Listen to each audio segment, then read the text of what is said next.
Welcome to the Conscious Dominance Podcast, where Andrew and Eric, two dominant men in dom sub relationships, discuss how we approach our dominant roles from a conscious and loving place, and what we learn about ourselves through the deep intimacy that these power exchange dynamics make possible. Sit back and enjoy the show. Andrew, I'll hit record. Hang on 1 second. Let me make sure the recording is I do like going. All right. Hi, We're good. Andrew. It's good to see you today. Hello. It's always Good to see you, buddy. brings my heart a little bit of a joy to witness you across on the other side there. Somewhere from across the country. Across the country, south of you. So yeah, not too far from you.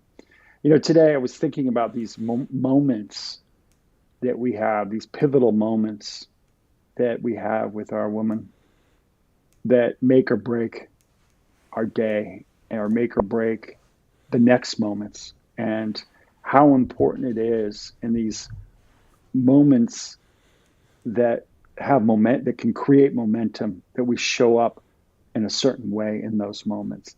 And the gravitas of these moments that we think are insignificant moments, and the moments that I'm speaking of are pretty much any time that our woman comes to us in a state that's at all in a way that we don't necessarily perceive to be orderly or clean or structured, or it's some disruptive moment where she's bringing a disruption to us. She's feeling disrupted. How do I, in that moment, receive her?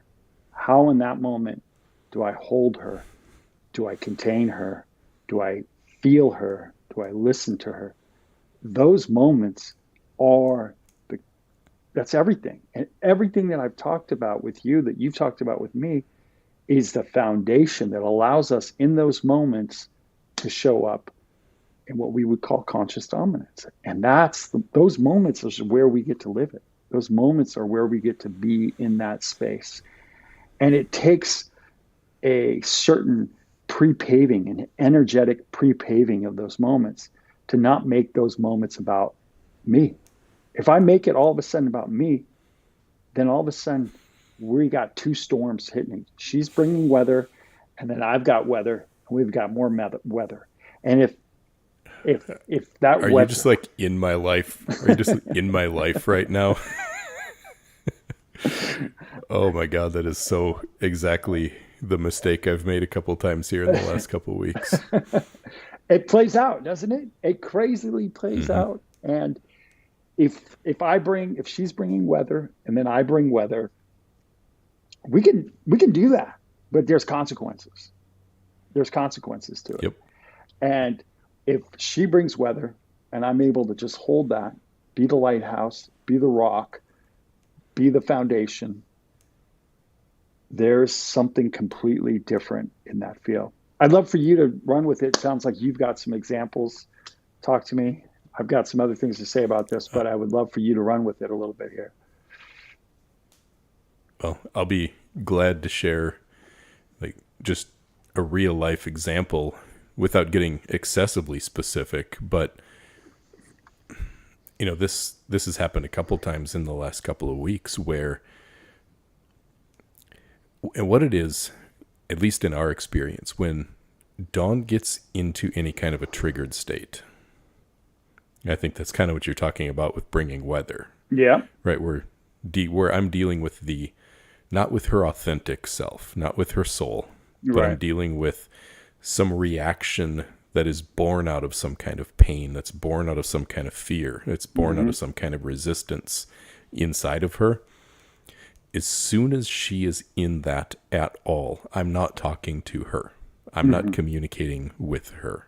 And the only thing that we can do the only thing I can do when she gets in those states is to just listen, just literally receive her and really do nothing, which is the hardest fucking thing.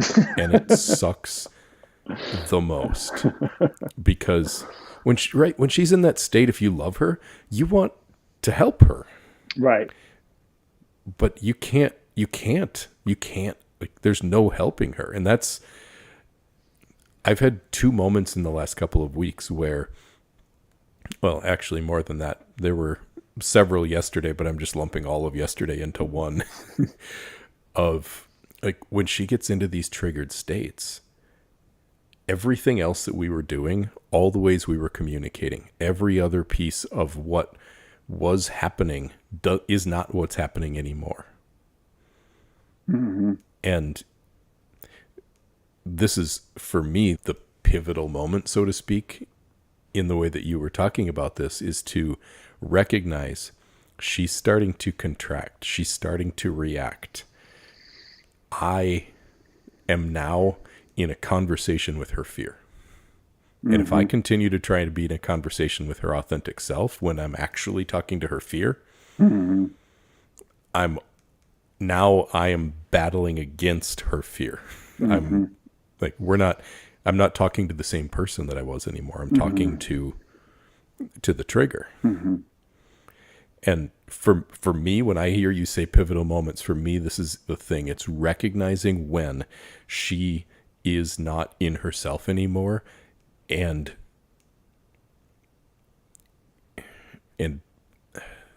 responding as such, and knowing that at this point now she needs to be met where she's at, not talked to, or, like, I'm not even in the same conversation. I might be better off just walking away, being like, love you, babe. Because, and sometimes that's what I need to do a better job of doing, because I'm still trying to lead her. Right. And all of a sudden now the fear is digging in its heels and pushing back where it wasn't 30 seconds ago. Yeah. And I think there are times when it's appropriate to walk away, especially if her trigger is bringing on your trigger and you're not going to add anything other than more trigger or more weather.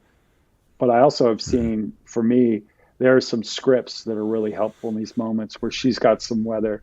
Lately, I've done something that's really counterintuitive to every man that's out there, which is literally to say nothing and just go, hmm,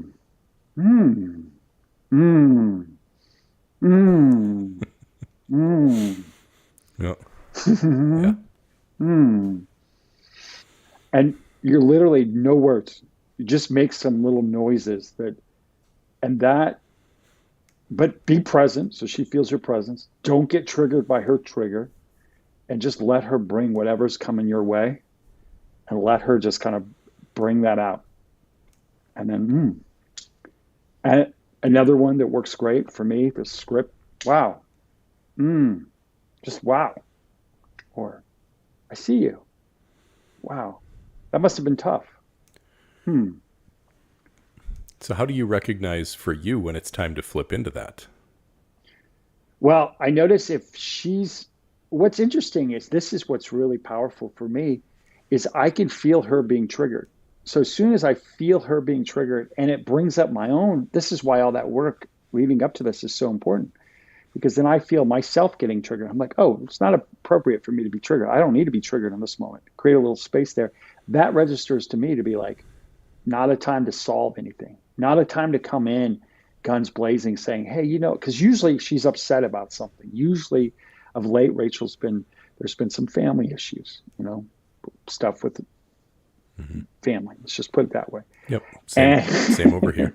So, and those things, I just need to be there.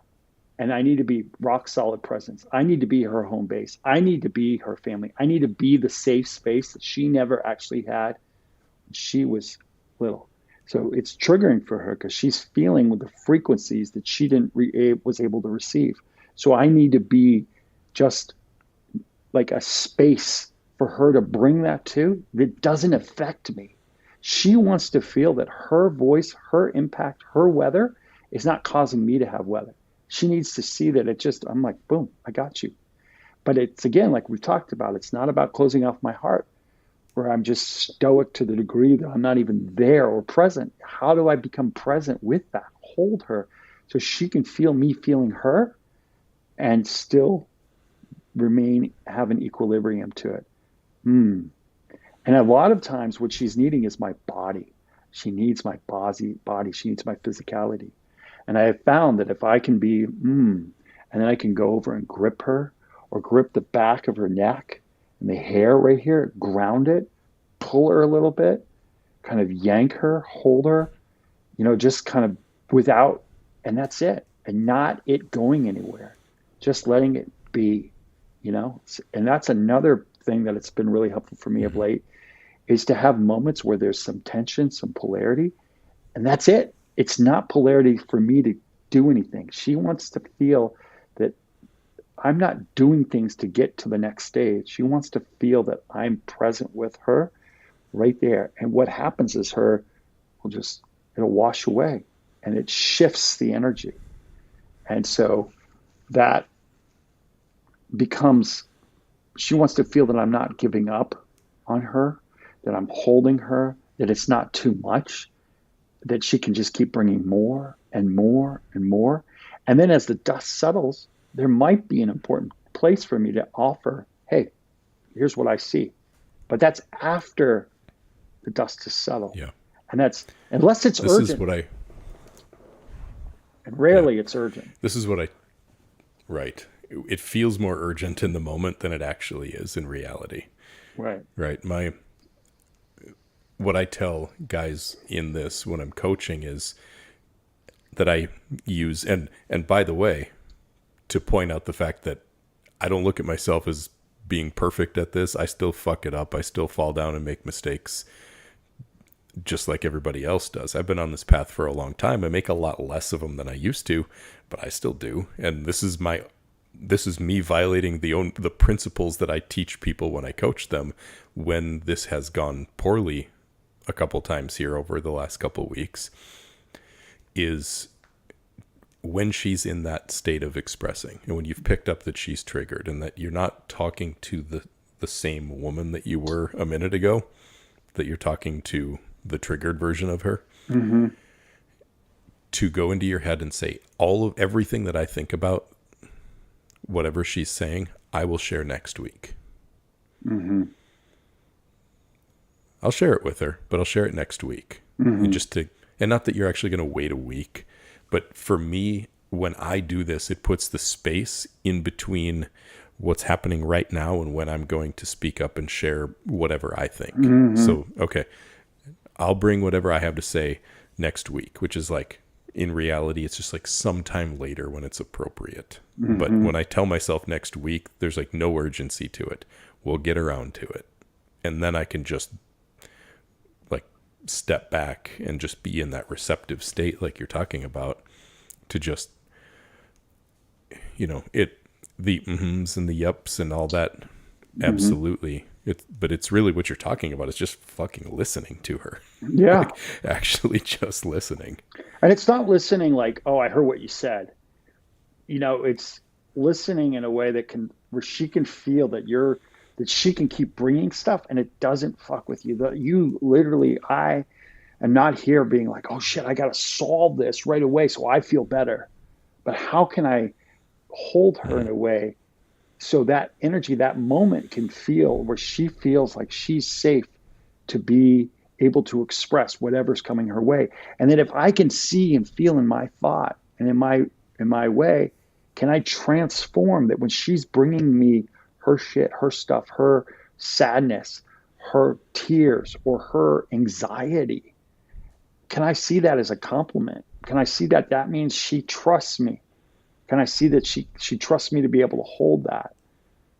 Can I not make it as a oh, fuck, stop it. Like, I don't want to hear that anymore. Can I make it into something and transform that? And that's what I have been able to do. And what's interesting is as I'm able to do that more and more, she increases what she brings to me more and more. So can I see that her storms are a sign of her being more and more in her feminine, more and more her being in her surrendered state, more and more where she hasn't in the past.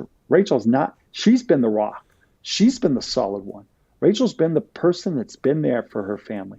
She's been the person that's been there for all of her clients for all of her people, she's got to be able to have a one place that she can come to where she doesn't have to be worried about how what she's bringing affects that person. Because right now, every single person, she is discerning in when and how and where to bring what she might have to bring. And she doesn't even bring it to them. So much so because they're not safe to do it, because they make it about them and it impacts them negatively. And they can't hold space for her. They can't show curiosity into really understanding who she is and where she's been through and what she's going through. And I'm finding that more and more she's able to bring that to me. That's right there, to me, what the submissive is. That's it. That's the point. This is not the submissive that just does whatever we tell her to do. That's the old, like she's done that, can do that, but that doesn't generate any growth for her. It doesn't generate her health. It doesn't generate her evolution. Her evolution and her health is dependent on and proportional to her voice and her power and her stepping into her authenticity and her truth. And when she's able to utilize that and state her voice and state what's happening and really be in that true place, she then is stepping into more and more of a surrendered, submissive state that is energetically just supple. Let's talk a little bit about how that's a paradox. Because that is 100% true. That is a paradox. A paradox. Both of these things are true. There's two ducks here. We got to talk about both of the ducks. On one hand, when she's in that triggered state, she is living in her fear. She's living in her pain. She's like, all of this stuff that is covering up her authenticity, she's identified with it and she's in it. And what it is that we're trying to lead her to is a place where she can be free of all of that. Mm-hmm. Where she can be in her authenticity, what is underneath all of that. And so where this is a paradox is, in order to help her transcend this ego self, this triggered state, we have to be in it, like we have to go into it with her. We cannot try to take her out of it. Right. We have to be able to be there in it with her to allow the energy to move. Because as soon as we try to engage with it, at least this is my experience with Dawn, as soon as I try to engage with her ego self, with her resistance, with her fear, with her pain, that entrenches it. Oh, yeah. Even though I'm doing so from a place in me that wants to help her. Right. No. Yeah. And that's how it gets felt and how it comes across is as fixing. You can have and I believe most guys who do this do it with heart. They want to help the woman they love feel better and have a better experience. Mm-hmm. And this is something that doesn't need to be solved. It needs to be felt. And that's why we have to be able to go into it with her, let her be there in it, and to essentially, by holding it and not engaging with it, that's what helps it go away. Not the actual offering solutions. Yeah, it truly is like the Tao, the Tao, the idea of the way that the effortless way, the Tao Te Ching is a great sort of book that speaks to this. And it's true. This is what it is. When you said the paradox, and I was like, that is the word. That is the word. And it wouldn't be a paradox if it wasn't so fucking hard. If it didn't feel so much, especially if her trigger hits something right in you, everything in your body wants to go in, come in, defend or prove or show up. Or, I had an experience where she brought to me something that was an accusatory situation that had nothing to do with what I actually had done. And in that moment, am I in that moment going to be defensive? Or am I in the moment, wow, that must have been, wow, that's how you feel? hmm, can I just like let her be in that and not have to defend myself and prove to be right and make it about being, or can I just like let her kind of be in that solid?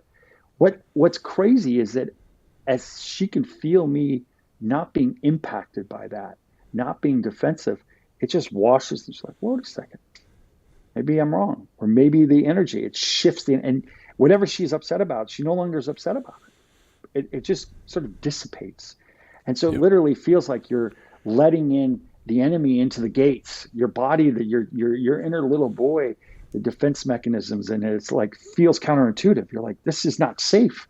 I'm surrendered. This is where the difference between being surrendered to an energy versus giving up on an energy. Very, very different. Can we surrender to what is there in that moment versus giving up on what is there in that moment? And that's part of the paradox too. It's like to move forward with her and to hold her and to dominate her is to surrender to what is in that moment, to surrender to her energy. It's joining it, but then leading it. You're joining the Exactly. energy and then leading the energy. So she needs to feel you feeling that. And then how can you join that and then shift it that way? And it's art. There's an art to it. And it is Yeah. paradox. And the reality is also that the things that trigger her are going to poke you in your For triggers, sure. because that is, people have heard this phrase trauma bonding before. Well, this is what trauma bonds are. Right. It's the fact that we're drawn together because the very things that are the deepest wounds that we carry are going to be set off by each other. Right. And it's through this process that we're talking about here, this being able to surrender to it and engage with it without resisting it, is how you heal those trauma bonds. But everything that triggers you is going to be in that woman, or you wouldn't be in love with her, you wouldn't have fallen for her, you wouldn't have felt the desire for Mm-hmm. her to be in relationship with her in the first place. So if you want someone badly, the more that you want someone, the more of an intensity you feel towards someone, the more that person holds everything inside of them to trigger you. Right. No, 100%. And I think part of it too is attachment styles. And I think it's really helpful to when you talk about trigger is for the man, for me to learn. We've talked about this before, but learn what your attachment styles are. And often what's going to happen is her attachment style and your attachment are going to be beautifully set up to trigger each other. So one of you is going to be one that's going to be more anxious, and the one's going to be more like pulls away, and the one's going to come and pulls away, and then it feeds off of each other.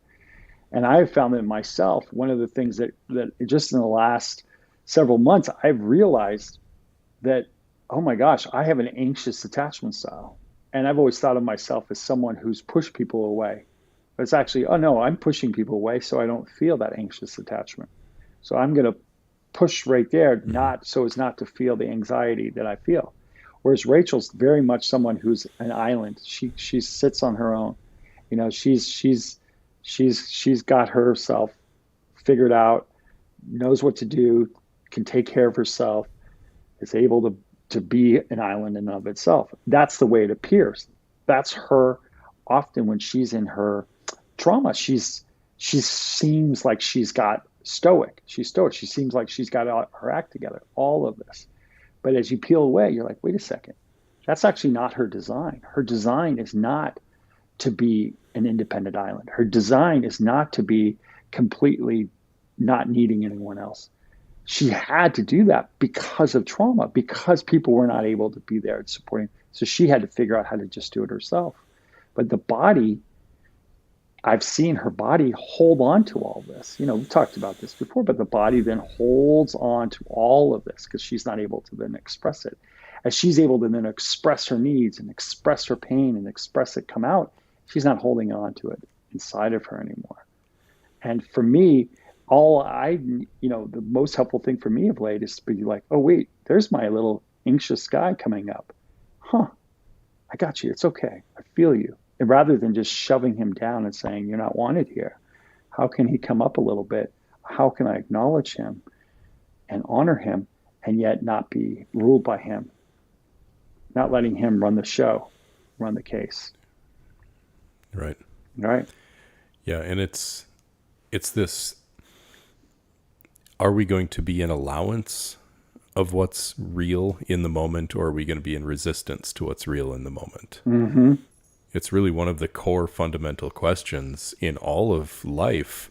And relationships are one of the most potent spaces in our life to show us where we are not free in this element of life, in this need to control versus the ability to be with whatever is. Mm-hmm. It's one of the things that relationship can teach us more than almost anything else can. To just Exactly. And just be with what is. Exactly. Well said. And these moments I've, like you felt in these, recently, where you've had these moments that have been these pivotal moments that have created momentum one way or the other. And I have found that when I show up in those moments and I'm defensive, or I'm proving, or I'm making it about me, or I'm bringing weather to her, she's bringing weather to me. 3 days ago, she came at me with some weather. I had my own weather that I was bringing in. It just flatlined us. It literally puts us both in this state where we're both like, ooh. It feels awful in my body at this point. I've gotten to this point where when we're off, when I'm off, when the polarity's not there, when I'm off and she's off, I can't. It feels so extreme. It's so much more than it ever was before, because I'm so used to it actually functioning. It's like when you start really learning how to do a sport or a machine or playing an instrument, and when you're playing it even off a little bit, it's just like you can feel it, you can hear it. And I'm starting to really feel that in my body. And the other day when I was off like that, I was like, oh my God, it was really grinding. And we had some time apart, which was necessary, was just the way the day unfolded. I was able to write my ship back up. And then so I was able, when she came back together, but I almost needed her in that moment. I still was a little bit off. I needed her to acknowledge that we were off. I was all I needed. That was literally all I needed, was to acknowledgement that, like, I see you're off, I'm off, it's been a rough day. Like, that's it. And then boom, from there I can shift. And it's funny how that little guy sometimes needs something as clear as that. And Rachel's really good at sometimes seeing, she's always really good, but sometimes what's necessary for me is I need a little support in those moments, those momentous moments. I don't always do it well. And it's really helpful for me. Sometimes I need her little nudging or support in those moments. We've said this a couple times, and I'd love to unpack this a little bit more. This phrase, making it about me. Because it doesn't feel like in the moment, like that's what you're doing. Another paradox. You wouldn't say, right, you wouldn't say, I'm making this about me. It feels like in those moments that I'm trying to be helpful. Mm-hmm. It feels like I'm trying to guide her. It feels like I have a solution for this thing that you're feeling. Mm-hmm.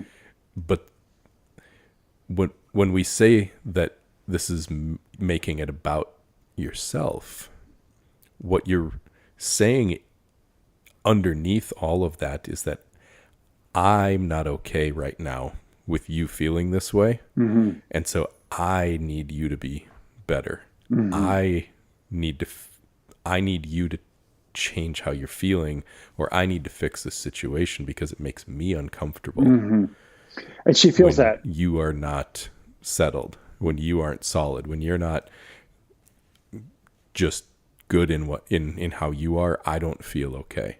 And yes, she feels that. She picks up on the fact that you aren't okay with her being how she is. And then in her system, how she perceives that is, now it's all about him getting me, fixing me, making me different. It's all about him. Mm-hmm. And this is like how the egos, they dig in their fucking heels and they start to just push against each other. And then then it's her, I'm not being heard, and you don't think you're being received, and she doesn't value my opinion, and you don't care about my feelings. And that's how we get into these back and forths. And then everybody's making it all about themselves.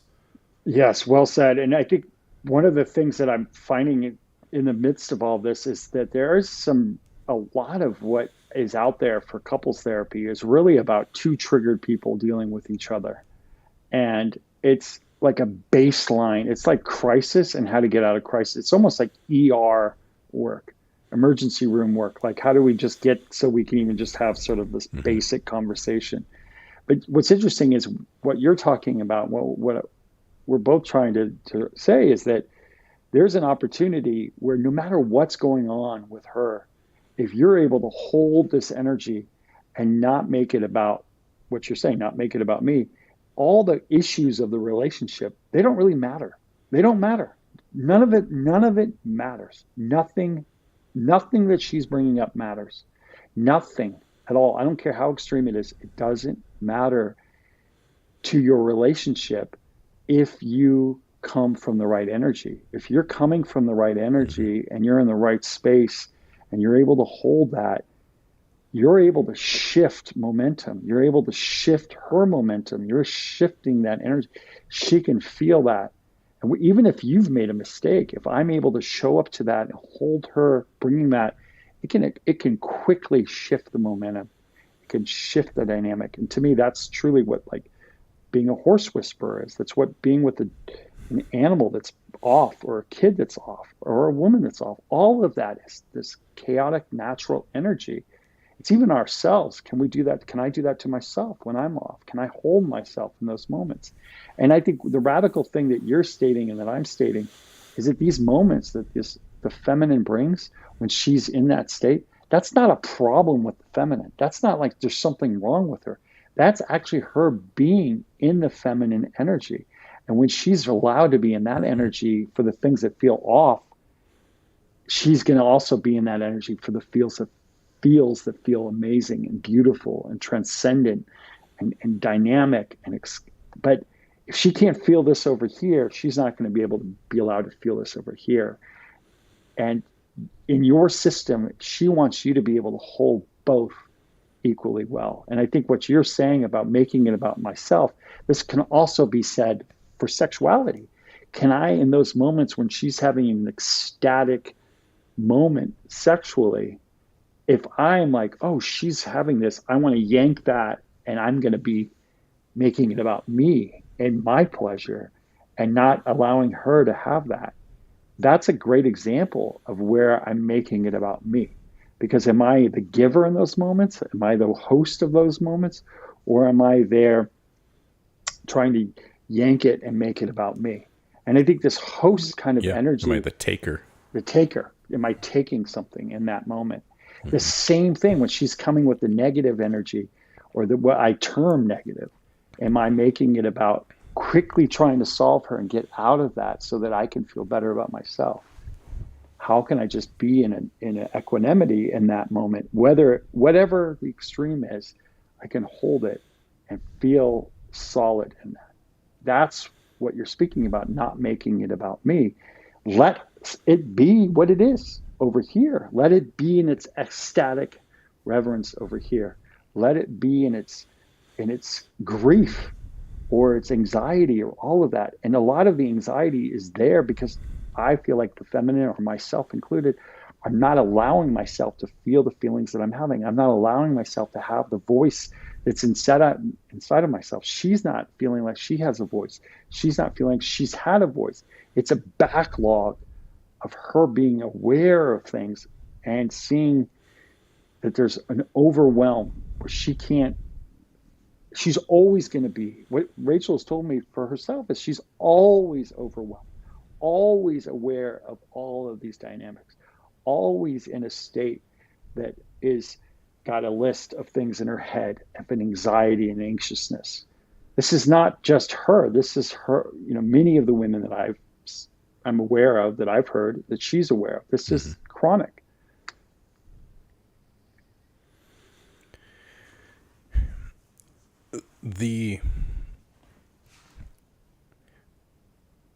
Back to your point about these pivotal moments or these momentum building or momentum breaking moments, these can be like half second Yeah.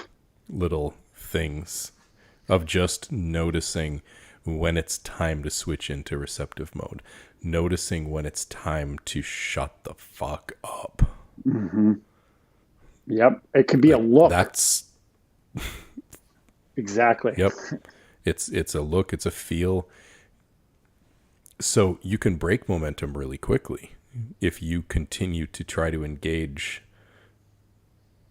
with her ego when she's reacting into a trigger state. But you can Mm-hmm. also, if you get good at recognizing, picking up at when she's kind of drifting into that, Mm-hmm. and you can learn to flow with that, not only can you continue to build momentum, meaning she gets to set down and feel more and more free, let go of more of this stuff, which means less of it comes up in the future. We have to be with it now if we want less of it down the road, less of the triggered, like defensive reactive states from her. We have to be able to be with it now, and eventually we get less of it that way. It's true.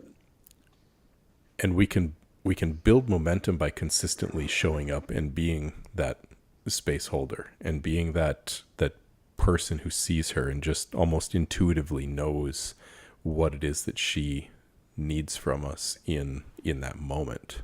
Mm-hmm. Well, yes, exactly. And I think one of the things that we were talking about before, but it's, how can we make these moments habits? How can the habit be the consciousness, the dominance, the energetic dominance, the energetic, when we say this energetic dominance, how can we be controlling and dictating the energy of the moment, of the room, not other people? When a guy walks in a room and he's not swayed by the energy that's there, but he dictates the energy. He's the energy dictating. Everyone calms down when they're in that. That's a big shift. How can that be a habit? It becomes a habit by training ourselves to it. And that can only happen if we have a woman that's inner feminine, that's constantly bringing it up. And then I fail, I don't do it so great. And then I try it again, like any habit. It's little moments where we're tested, little places that are seeing that might be a look, like you said, or might be just something in a moment where I'm like maybe talking too much, or I'm not listening, or we're in public and she's needing support, needing me to walk over there, or needing me to see something and be aware of something, or needing her attention to focus on that. How can I do that better? It's a habit. And yeah, and to build those habits, we have to see when we are the most at risk of violating this principle. We have to see we have to be able to reflect on the times that we've fallen down, that we've collapsed, that we've gone down the wrong path, so to speak. We've got to be able to look at ourselves with enough honesty to say, that's a thing for me. And then we can be more attentive in those moments. See, here's one of them for me. When we have these big opening moments, these moments of like feeling like we've resolved something that's been a really big point of tension. Mm-hmm. And like we got to a place, especially when she feels ready to lay down her resistance and to move into a more free way of living around whatever the thing is that was causing tension. Mm-hmm. If that's a place where I've already kind of gotten to, where I'm already feeling more free inside myself, and I've been with her being in all this tension, and then she's like, okay, I'm ready. I'm ready to let this go, to move on. That's where I tend to cause the problems or to break the momentum, because I'm like, great, finally, let's go, let's move on with life. And like, now Right. we can live, like, all of this is all good now. Right. And she's like, I just got here. And I'm like, Right. I've been living here for a year. Let's, like, I've been waiting for Right. this. Let's go, like, Right. enjoy it. Right. And so I don't, I break the momentum when I don't have the patience with her integrating her own openings.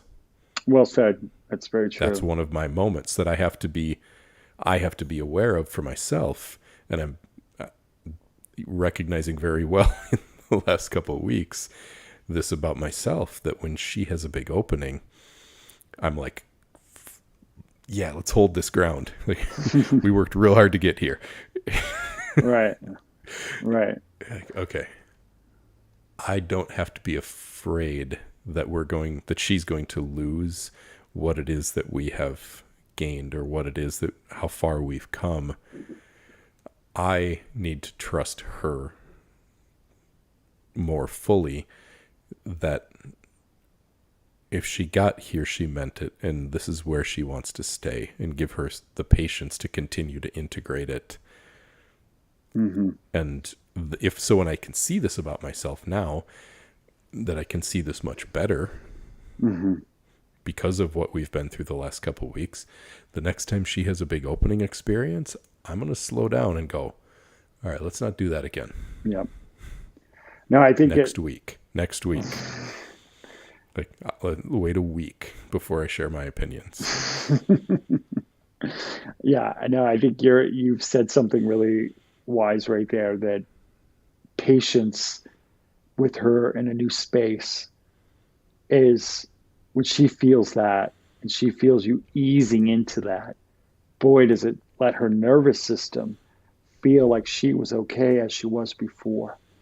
If she feels from you that this whole time that you've been helping her, that you finally got there, it sort of disavows all the work that you were doing prior. She's like, what?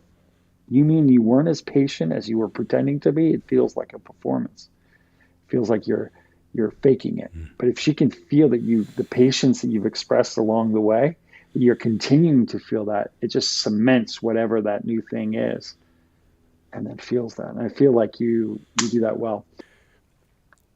The other thing that we can do when we are able to stay present with what she's feeling and what she's experiencing, when we can build that habit, we can then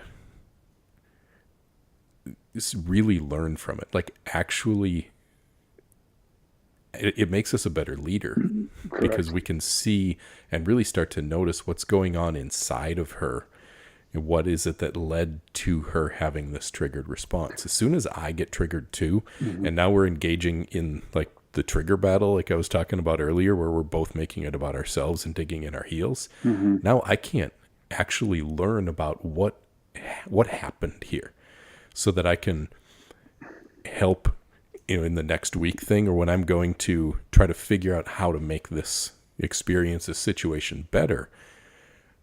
In order for me to be able to do that, I have to actually be able to figure out what the fuck is going on. Mm-hmm. And I can't do that if I'm making it about myself. I have to be able to be there, really fully listening and learning. And this is why we talk about her emotions being information. Mm-hmm. They aren't a threat, they're information. They are really valuable to help you make her life and the relationship better, when you can understand what it is that she's experiencing. That's a really good point, and I think it goes along with something that we've talked to both about. But understanding, for example, like her cycle, and understanding maybe she's in the luteal phase, maybe towards the end of the luteal phase, maybe that's part of it. There's a context that you can begin to understand that's more than whatever the feelings that are happening at that moment. If you start registering, oh, what led up to this? That's an example of it, but there's many other examples. Maybe it's something to do with food or sleep, or it's some person in her life that repeatedly is boundary. She's having an issue with boundaries with that person, or some family member, or Mm-hmm. something like. So there is. It's not to say that when we are holding these spaces that we are oblivious to what's happening. It's not like we don't pay attention. We're paying attention. We do inquire. There is questions that sometimes are necessary to follow up. There is details that are necessary to learn so that we can then better hold her and potentially lead her in a space in a different kind of way. And sometimes it's just often is it, can I just, she will come up with her own solution. She will come up with her own way to navigate this and find that if she can get out of that triggered state, if I can help Rachel to not be in a triggered state, she's more than capable of often doing this, but often she needs to be allowed to go to the triggered state because she's feeling a triggered state, but she's not expressing that. So her body shuts down a little bit. And that does a lot of damage to it. Can she feel it a little bit more? So it's not a repressed, but it can be a little bit more expressive and then kind of work its way out. And it brings up this point of paradox that we've talked about. I think is really interesting that you were just mentioning is sometimes, it's on the one hand, I say, can they feel free to bring, can she feel free to bring whatever she's feeling and to receive that is not necessarily a negative thing, but as a compliment or as a positive thing. And that as she brings more of that, to keep receiving that maybe you're doing an even better job, or you are doing even a better job of holding her so she feels safe. Over time, that will shift. And I do believe there will be less of the certain types of storms that are being brought there. There may be other storms that are coming, but there is a lessening. So that's another paradox. When we say there's more, there's also less. Well, our experience is evidence of the fact that there are less. Mm-hmm. We've been doing this, like this particular dance here that we're talking about. We've been consciously engaged in this work for at least 3 years now. Really, really sloppy at the beginning because we didn't know what we were doing. We didn't have anyone we were learning from. We kind of figured all this crap out on our own on the fly. So we did it very sloppily and very poorly, frankly, at the beginning. I did it very poorly, but I learned from it and have continued to get better. And the storms are less and they're less intense. They change because what happens is some of these storms roll through and it gets sunny again and that storm is gone. Right. But then what happens is now she's living in this new sunny world where that storm has passed. And now another one that you couldn't even see before, something deeper down in her psyche, something deeper down in her programming, conditioning from an even earlier part of her life, or belief systems that are even more deeply entrenched to the point that she can't even see that she's living in them. Now those can start to come to the surface. Now those storms are going to come up. And by continuing to be with these, we every single time, and we let them roll through instead of resisting them, then we're helping her come deeper and deeper and deeper down into her authenticity, closer to being just in flow with the universe, with God on a moment-to-moment basis, without all of the emotional garbage and the conditioning and the programming and the beliefs and the triggers and all of that causing resistance to that flow. Yeah. And, that's interesting. Part of what my experience has been too is that the storms come in and they're more intense, but they pass quicker. So there's an intensity, things getting brought up, feeling it, expressing it, and then we move through it. And as I'm able to hold on to that and hold that momentum and still hold the line and not get in a reactive state, it moves through. One of the things that I've had to deal with, and I've spoken about this, is these moments where I say these pivotal moments. I have allowed some of these pivotal moments. The reason why I'm passionately talking about this, I've done so poorly at it that there's been some pivotal moments that have caused months of unraveling, where in a pivotal moment, I showed up in a reactive way, in a way that was not supportive or not helpful, and was triggered by her trigger and said something that shut her down and led to months where she didn't feel like she could speak about that topic again. This happened earlier this year where I reacted in a way that was pretty harsh about something, and it shut her down where she felt like she couldn't say that anymore. Her voice, because I would react. But it was in a very important part of our life. And because of that, we couldn't go to her truth around that. And her truth, she had a lot of wisdom and a lot to offer there in that regard. And she felt an energetic bracing where she wasn't allowed to be free with that. And it wasn't until I did more work on myself and I unraveled that and was able to look back and see, oh my God, that moment right there, in that pivotal moment, I shut you down.